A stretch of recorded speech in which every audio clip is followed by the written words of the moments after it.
নমস্কাৰ। আজি আমাৰ গুৰুজনাই আকাৰিকা নিশিকাকৈ ৰচনা কৰা কবিতাটো গাবলৈ লৈছো। কবিতাৰ শিৰোনাম নমন, কবি শ্ৰী শ্ৰী শংকৰদেৱ।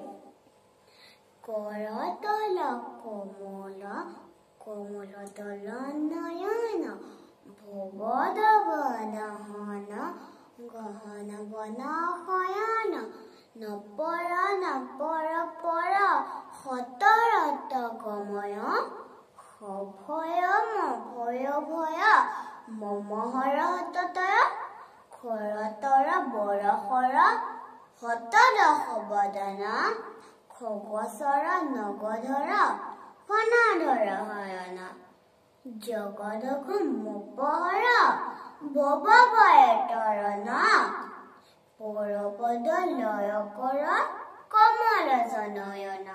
নমস্কাৰ।